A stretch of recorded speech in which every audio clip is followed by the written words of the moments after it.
I still remember that night in the hospital. The flickering overhead lights, the faint scent of antiseptic, and the low hum of machines that never truly let you rest. It was nearly 3 a.m. when I finally sat down in the break room, exhausted but oddly light. I had just received confirmation. I was pregnant. My hands trembled, not from fatigue, but from anticipation. I was about to tell Nicholas Hayes, the man I was going to marry, that we were starting a family.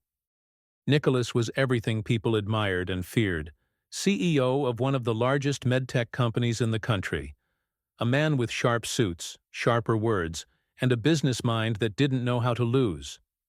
He had built his empire on vision and precision, but with me he had always been softer, or so I thought. He had just returned from Dubai when I arrived at his penthouse that morning.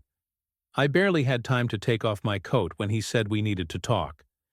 "I'm taking the merger," he said without looking at me, staring out at the skyline like it had something more interesting to offer than our lives unraveling.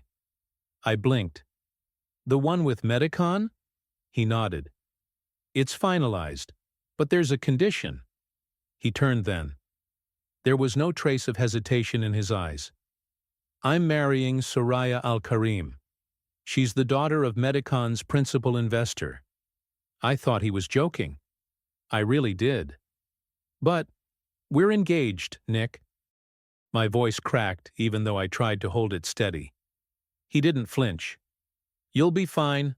I've transferred money to your account. You can do whatever you want with it." I could barely process what I was hearing. "Nick, I'm pregnant." For the first time, I saw something shift in his expression. Not pain, not regret, just calculation. He stood silent for a moment, then gave a slow nod, as if weighing logistics. "You don't have to keep it." That's when my world broke in half. I didn't scream. I didn't cry. I just picked up my coat and walked out of that penthouse without looking back. I never spoke to Nicholas Hayes again. In the weeks that followed, I endured more than I ever thought I could. Morning sickness, exhaustion from long hospital shifts, the constant whispers from colleagues who once envied my engagement and now pitied my silence. But I made a decision that night.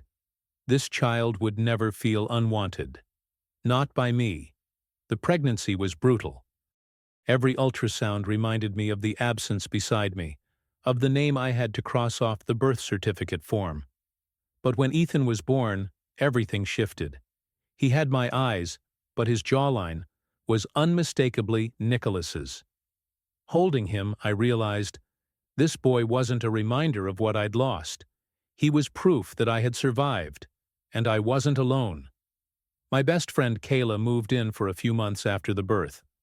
She kept me sane during those sleepless nights, fed me when I forgot to eat, and laughed with me when I thought I'd forgotten how. Then there was Vivian Hayes, Nicholas's mother, a woman with more grace and spine than most men I'd ever met.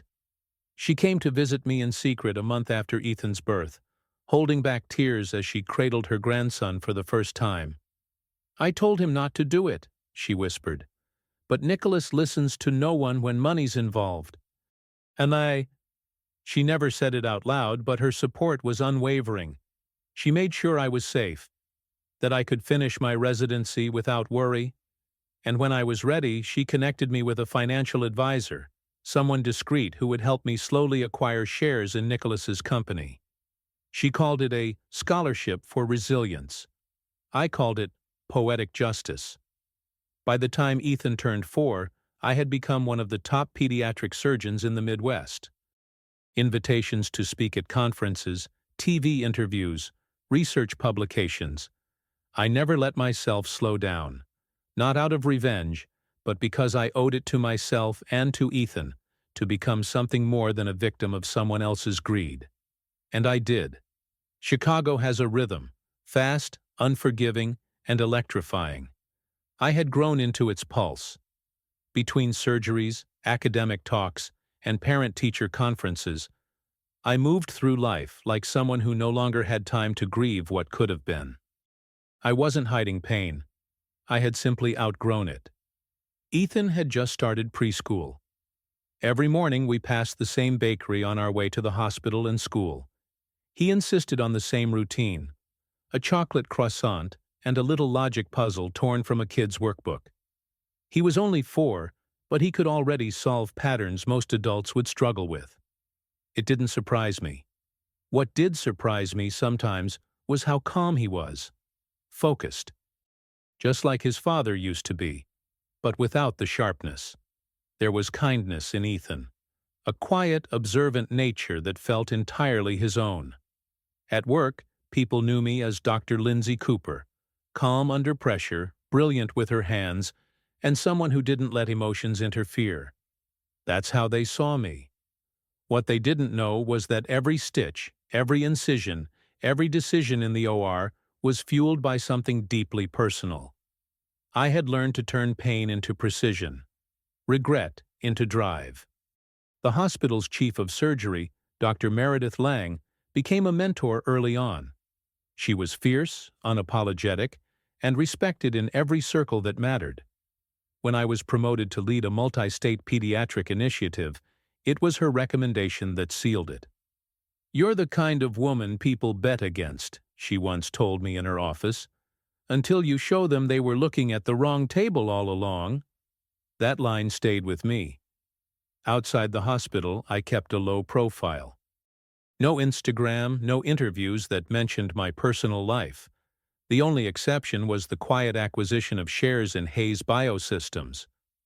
It took years, but with Vivian's help and some clever trust restructuring, I became one of its hidden stakeholders.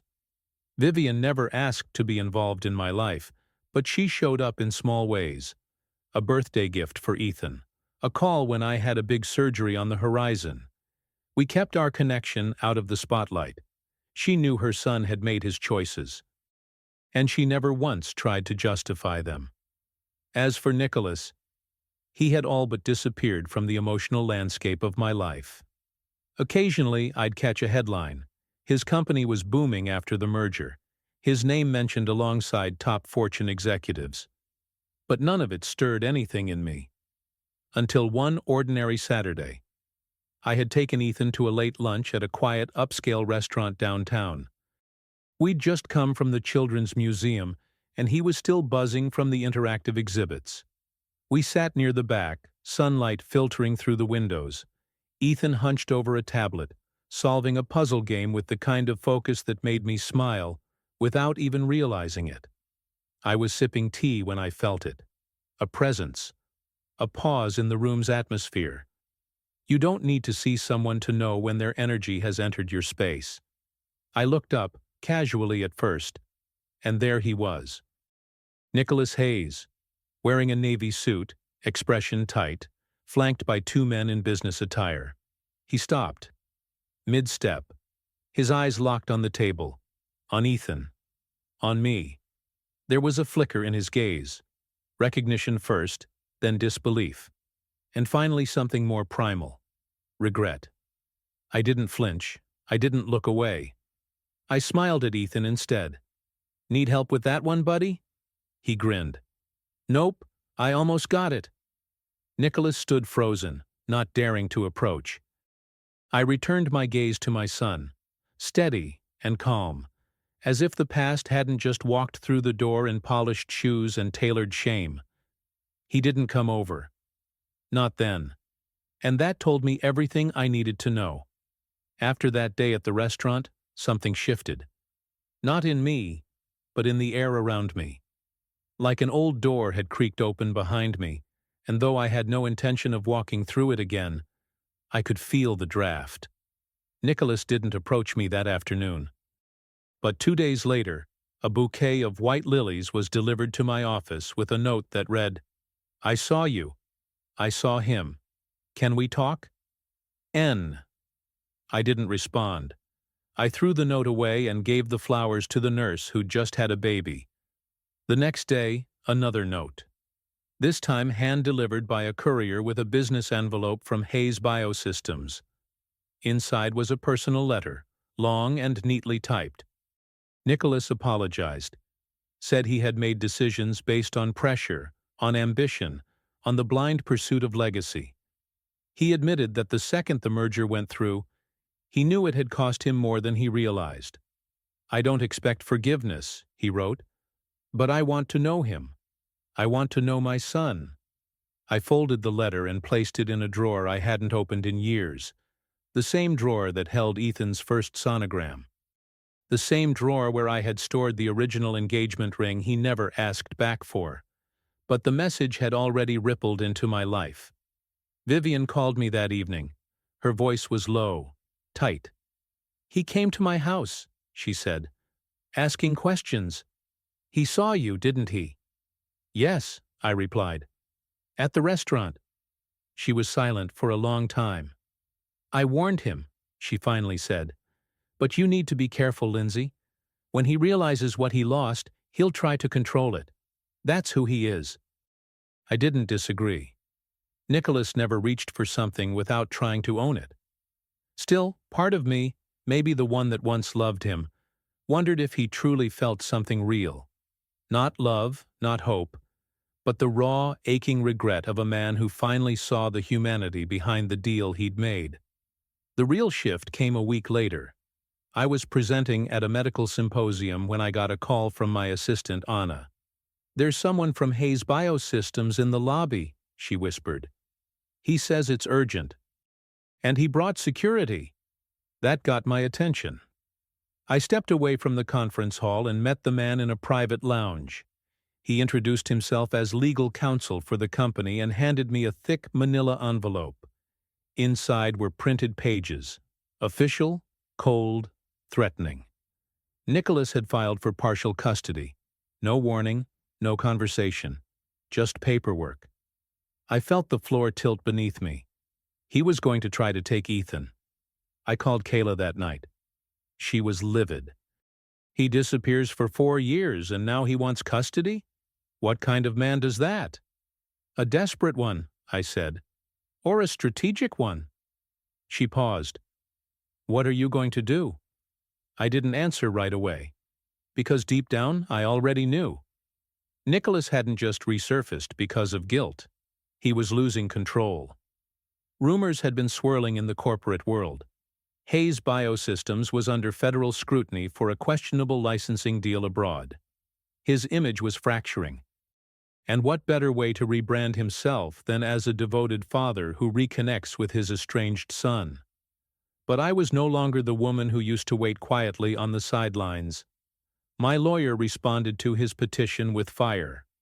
A full dossier of documented abandonment, lack of contact, zero child support, and a psychological profile from a family expert who had evaluated Ethan's environment. The file was damning and entirely factual. The court date was set for 3 months later. I didn't tell Ethan about the hearing. He was too young. But I watched him closer in those weeks. How he counted clouds from the window. How he always offered the last cookie to his friends. How he asked about the planets at bedtime. I memorized every moment, just in case I had to fight for the right to keep him mine. Nicholas tried to reach out again, this time through mutual acquaintances, media figures, even my hospital board. He wanted to talk, to meet, to make peace. But peace was no longer on the table. He had made a move, and I was making mine. By the time the court date approached, the quiet parts of my life had begun to crack open. The hospital board, once a fortress of professional respect, started to whisper behind closed doors. Nicholas had contributed significant grants to the institution years ago, and although his influence had waned, his name still held weight. Some of the senior trustees began questioning my decision to escalate the matter publicly. "Are you sure it's wise to take this so far?" Dr. Caldwell asked me in the hallway one day, pretending to be concerned. "There's a child involved. Maybe there's a middle ground." Middle ground? This man had erased me from his life like I was a bad investment. Now he wanted visitation rights? There was no middle ground. There was only the truth, and I had walked through fire to defend it. But even as I fought in courtrooms and hospital board meetings, Another thread of my life began to evolve, one I hadn't expected. His name was Marco Ruiz, a trauma surgeon from the West Coast who'd transferred to Chicago for a fellowship. He was quiet, empathetic, and entirely uninterested in corporate games. He never asked about Nicholas, never made me explain why Ethan's father wasn't in the picture. He just showed up. He made Ethan laugh during a play date at the park. He brought me coffee before long shifts and didn't mind when I disappeared into silence after tough surgeries. He didn't try to fix me. He just made space. Kayla noticed it first. "You're breathing again," she said one afternoon. "Not just surviving, breathing." I didn't deny it. Still, I kept Marco separate from the war I was waging. I had no interest in making him part of the narrative Nicholas had started spinning in the press.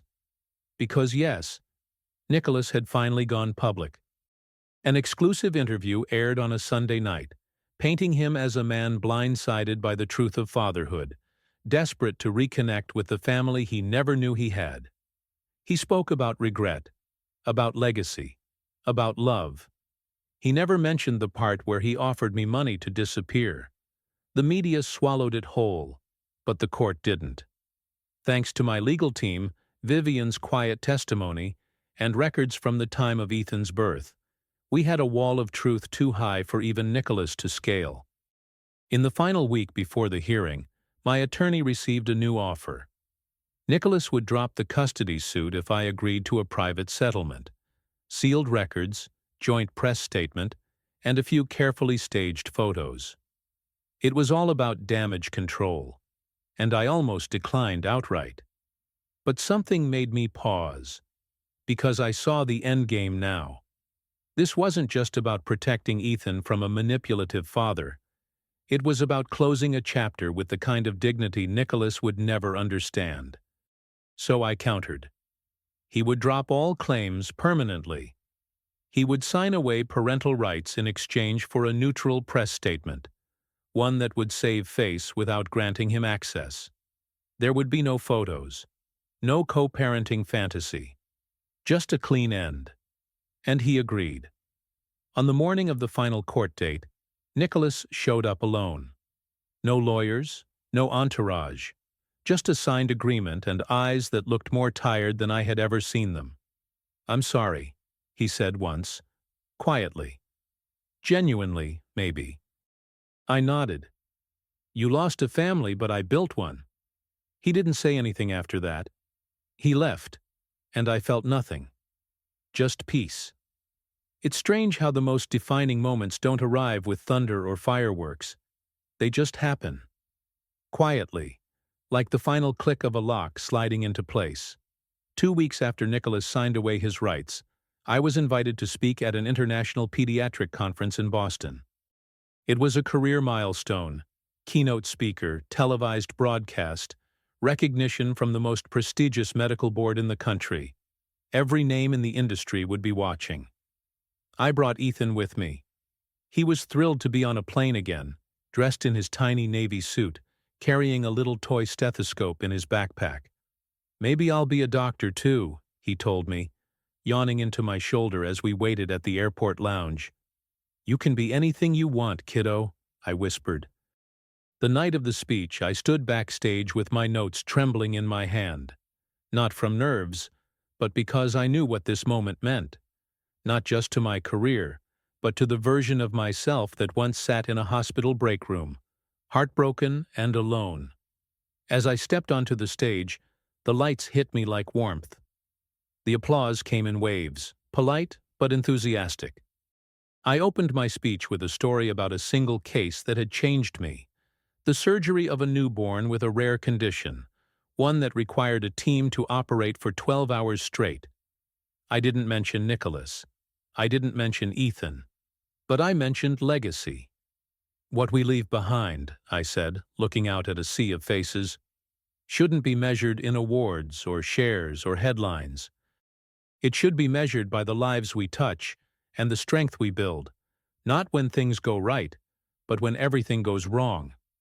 The crowd rose to its feet when I finished, but it was Ethan's voice I heard clearest, shouting, "That's my mom!" Afterward, at the hotel, I opened my email to a dozen new offers, collaborations, interviews, even interest from publishing houses. But one message stood out. It was from a whistleblower. An anonymous email. No name. No signature. Just a subject line.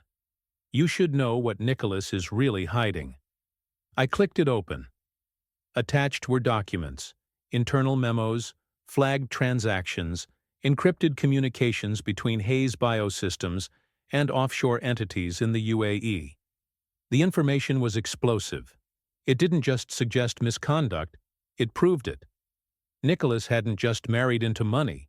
He had orchestrated a multi-million-dollar cover-up of unapproved medical trials on pediatric patients overseas. I forwarded the entire folder to my attorney and then to the FDA's confidential reporting line. The dominoes began to fall faster than anyone anticipated. Within a month, federal investigations were launched. News outlets ran exposés. Investors pulled out. Hayes Biosystems stock plummeted. Nicholas's name, once a staple of business magazines and LinkedIn articles, was now a cautionary tale plastered across every screen in America. The final nail came when Vivian, tired of the silence, gave her own public statement. "I stood by my son," she said into the cameras, "but I will not stand by this." It was over. Nicholas disappeared from public life. Some say he left the country. Others say he checked into a private rehab facility, though no one confirmed it. I didn't care where he went, because the truth had found him. And that mattered more than revenge. It was about restoration. About watching the scales finally balance after years of silence and survival. A few weeks later, as I sat with Ethan in our apartment, our home, I looked around and realized how full the space felt. Framed drawings on the wall, books stacked on the floor, the smell of baked apples from the oven. A life. And just before bedtime, Ethan looked up from his book and asked, "Mom, why don't I have a dad?" I paused, and then I told him the truth, but not all of it. Only what he needed. "Because some people don't know how to love the right way," I said gently, brushing his hair back. "But you, Ethan, you're surrounded by people who do." He nodded, satisfied. Then he hugged me tight and whispered, "I love you, Mom." And I realized that was the only legacy I ever needed. Nicholas Hayes had vanished from the headlines, but the echo of his downfall lingered in every corner of the professional world we once inhabited together. His name, once printed in gold on award plaques and conference banners, was now a shadow, a whisper of what happens when ambition outruns conscience. I didn't celebrate his fall. I didn't even feel vindicated. I felt clear. Like a storm had passed, and I could finally hear the silence again. In the months that followed the exposé, I was approached by reporters, publishers, documentary producers. Everyone wanted a statement, a quote, a feature. I said no to all of them. Because this was never about revenge. It was about protection of my son, my name, and the life I had rebuilt piece by piece. Instead, I focused on the one thing that had always made sense: healing. The hospital offered me a department head position, which I accepted after long thought. It meant more administrative work, but also more influence over policies that truly mattered. I introduced new ethics oversight procedures and expanded a program that offered pro bono surgeries for underinsured children. Kayla joked that I was becoming a medical vigilante. Maybe I was, but more than that, I was free. Free to take Ethan to the lake on Sundays. Free to laugh without the weight of a name I no longer owed anything to. Free to look ahead. And Marco? He stayed. He didn't push, didn't pressure. But he showed up. Every weekend, every rough day, every small victory. He brought Ethan model kits and taught him how to grill cheese sandwiches. Sometimes, I'd find the two of them lying on the floor surrounded by Legos, Ethan explaining how jet propulsion worked, while Marco nodded like he was taking notes. I hadn't planned on love. I hadn't even wanted it. But somehow it had found me anyway. In the quiet, in the respect, in the space that had once been occupied by pain. One afternoon, a letter arrived. No return address, no signature. Just my name typed on the front, and inside, a short message. You were always stronger than me. I see that now. Take care of him. Nicholas's handwriting. I recognized it immediately. I folded the letter once and tucked it into a book I kept on my bedside table. Not because I forgave him, but because I had nothing left to prove. That night I kissed Ethan goodnight and watched him sleep. He looked peaceful, dreaming of stars or numbers or some imaginary world where everything was possible. And maybe, just maybe, it was. Growth doesn't announce itself. It doesn't knock on your door and ask if you're ready. It happens quietly, when you realize you're no longer flinching at memories that used to split you open.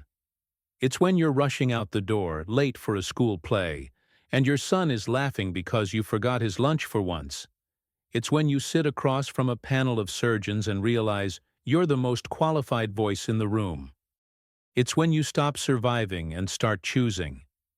That was where I was. I had spent years fighting, building, shielding. But now, I wanted more. So I said yes to things I would have once avoided.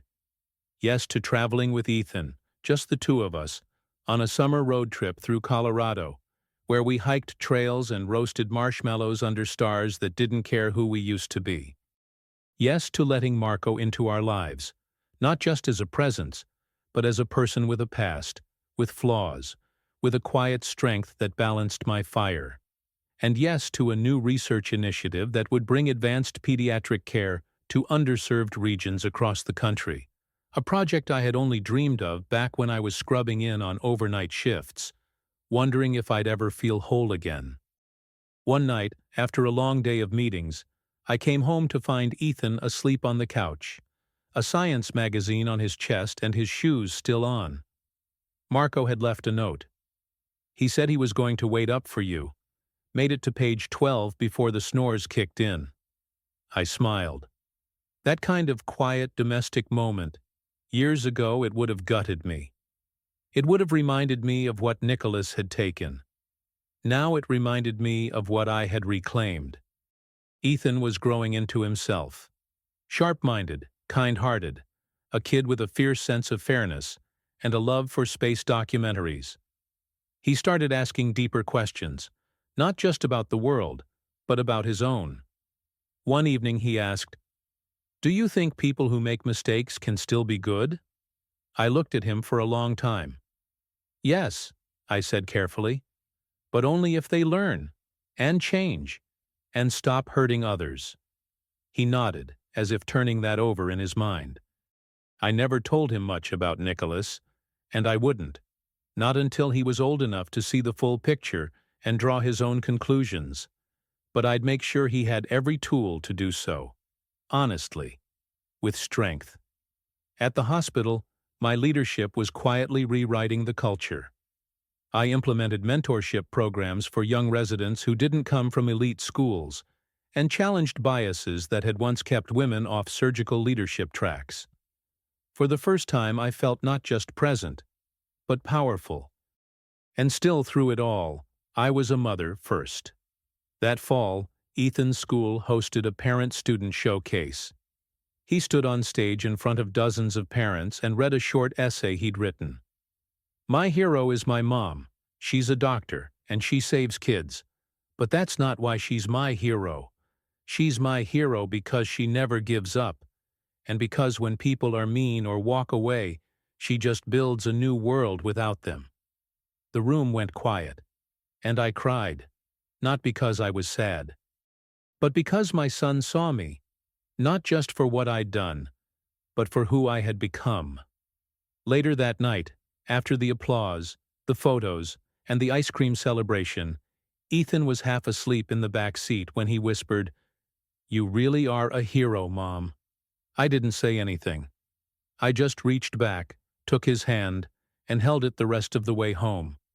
Life had settled, But I never mistook stillness for safety, especially not after everything Nicholas had taught me. I knew the final chapter of that story hadn't closed, not completely. Whispers had started circulating again in the medical world. Hayes Biosystems, though shattered in the public eye, still existed behind the scenes. A smaller version of itself, now under the leadership of a board that was trying desperately to scrub away its history. And then came the letter. Not from Nicholas this time, but from his former legal counsel, a woman named Dana Whitmore. She had left the company after the scandal, disillusioned by what she had seen. "I wanted to stay silent," her email began. "But then I learned who they're targeting." Attached were internal memos, flagged strategies, and a planned lawsuit. Against me. Not personally, but professionally. They were preparing to challenge my research initiative, claiming I had unfairly used proprietary data acquired during my time as a shareholder. It was weak, desperate, but it was coming. I sat alone in my office, staring at the screen. They weren't trying to win. They were trying to discredit. Marco found me there an hour later, still frozen, still processing. "They want to take something else," I said. "No," he replied. "They want you to believe that, but you don't fight shadows, you shine light on them." He was right. So I prepared.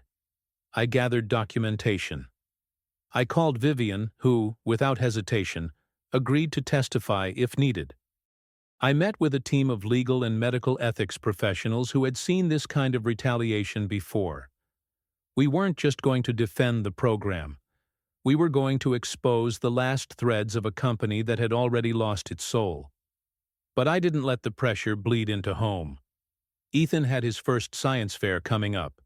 He was building a working model of a robotic arm and wanted to explain how nerves and muscles work together. I helped him paint the base of the display, while my lawyer sent me scanned depositions. We practiced his speech in the kitchen while I waited for calls from the FDA's legal team. That duality had become my normal, motherhood and war side by side, but I never let one dim the other.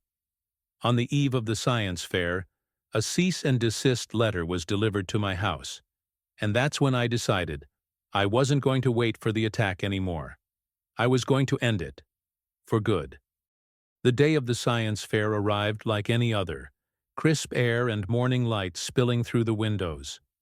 Ethan was buzzing with excitement, his project carefully loaded into the back seat, his speech rehearsed to near perfection.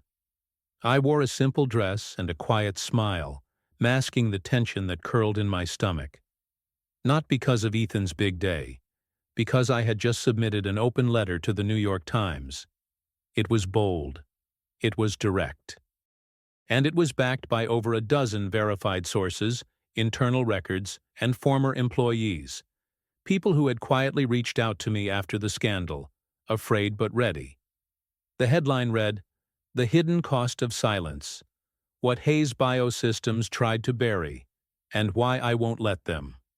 The article dropped at 9 a.m. sharp. By 10 it had gone viral. I didn't check the views. I didn't answer the calls. I stood beside Ethan's presentation board in a school gym, filled with poster paper and folding tables, and the energy of kids with dreams. He stood in front of his model with his chin up and his voice steady, explaining tendons and signal responses to a panel of parents and teachers like he was born for it. I watched him with something deeper than pride, something like awe. He had no idea that while he spoke about robotic limbs, the remnants of his father's empire were being dismantled in real time. My inbox filled with messages from journalists, activists, lawyers, but the one that landed like a final beat was from Vivian. All it said was, "I'm proud of you, truly." By noon, the cease and desist was withdrawn, quietly. No apology, no explanation. But it was over. They knew they'd lost. The final blow wasn't a courtroom. It was truth, in daylight, with names and signatures and timestamps. And for the first time, Nicholas Hayes became not just a fallen businessman, but a man exposed by the very woman he once dismissed. Not because I sought revenge, because I refused to be erased. Later that evening, after the fair and a round of celebratory milkshakes, Ethan sat in the back seat with a ribbon pinned to his shirt and a proud grin on his face. "Did you have a big day too, Mom?" he asked. I smiled into the rear-view mirror. "Yes," I said, "a very big day." He nodded, satisfied. Then leaned against the window, slowly dozing off. At home, I tucked him in and stood by the doorway for a long time, watching him sleep. And I realized this was the climax. Not the articles, not the lawsuits, not the headlines. This. A boy who knew love. A home filled with peace. A life that could finally breathe without looking over its shoulder. Months passed. The media storm faded, as they always do, replaced by new scandals, new headlines. But the effects of what I had done didn't disappear. They settled quietly into the bones of the industry. Hayes Biosystems was broken up and absorbed by competing firms. The name was retired, the website taken down, the logo erased from medical expos. Nicholas Hayes, last anyone heard, had sold his remaining assets and vanished into silence. No statements, no redemption arc, just silence. And that was enough. Vivian moved out of the city, closer to her sister in Vermont. She sent postcards every few weeks, handwritten, warm, always asking about Ethan. She never mentioned her son again. I didn't blame her. As for me, I continued my work, traveling, teaching, building something bigger than myself. The pediatric initiative expanded to 6 new cities. I hired more staff, mentored more women, stood on more stages. But none of it compared to the quiet victories. Ethan's laughter echoing down the hallway, a finished puzzle left on the kitchen table, a Sunday spent baking muffins just because. Marco eventually asked if he could move in. I didn't hesitate. Not because I needed him to fill something, but because he never asked me to. He just offered his presence. Steady. Honest. Real. And in the stillness of our life, I found a version of myself I never thought I'd meet. Not just a survivor, but a woman unafraid to be seen. One night, while tucking Ethan into bed, he asked, "Will I ever meet him?" I paused. "Maybe," I said. "One day, when you're ready, but only if you want to." He nodded thoughtfully. "I don't need him. I already have everything." And just like that, I knew we had won. Not in court, not in headlines, but here, in this life. Years later, Ethan stood on the stage of his high school graduation. Taller now, more confident, but still with those same thoughtful eyes. As he gave his speech as class valedictorian, he glanced toward the audience, locking eyes with me. "My mother taught me that strength isn't about how loud you are, it's about how deeply you protect what matters, even when no one is watching." He smiled. I did too. And as the auditorium erupted in applause, I knew one thing for sure: what Nicholas left behind. I turned into something extraordinary.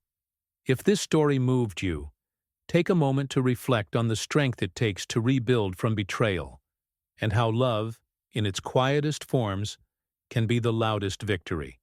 Share this story with someone who needs to be reminded of their worth, or who's still learning that walking away from what breaks you is not weakness, it's power.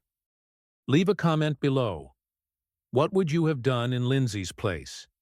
Have you ever had to start over? Your story matters too. Let it be heard.